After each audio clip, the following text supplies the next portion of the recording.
All right, I'm going to go to another issue. We've already discussed some inconsistencies, and Don Harwin's yet just the latest example, but I've got another one for you.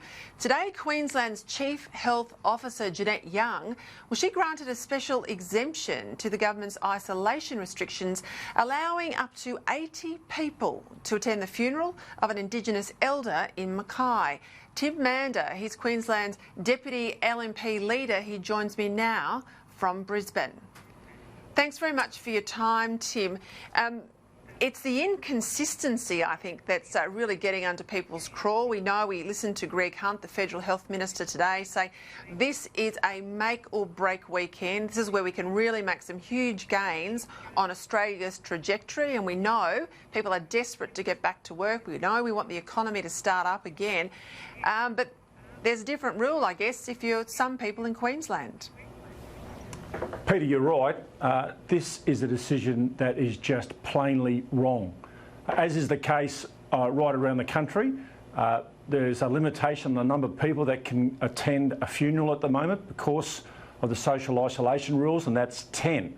I know in my own electorate that I've had a couple of constituents come to me with heartfelt stories wanting to expand those numbers, and we've managed to get a couple of extra and very grateful for that.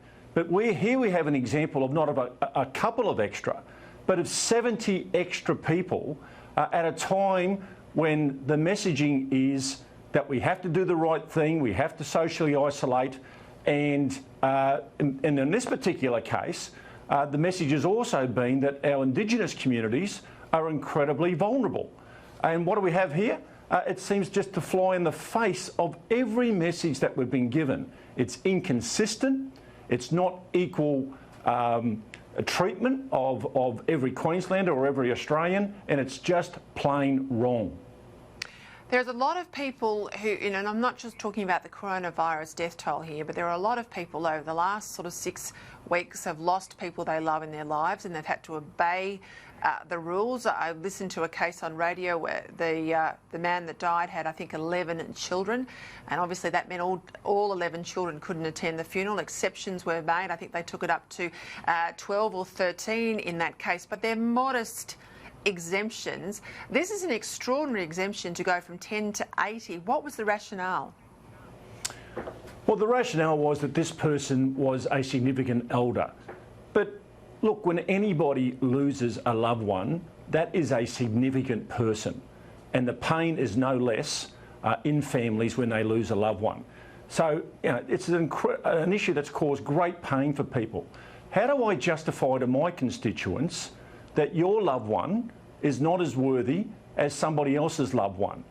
And then they rationalised it by saying that they put in the appropriate provisions and health guidelines to make sure that everybody attending this funeral was safe.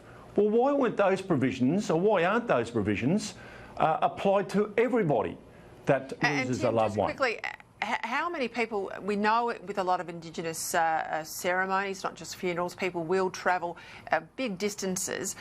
Were people moving around the state? Because also that, we're told, is not allowed.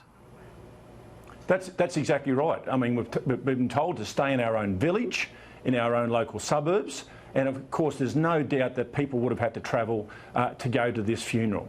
So it's just inconsistent. No wonder people get confused with messaging when they hear these type of stories of unequal treatment and not being consistent with the message that we're hearing day after day after day.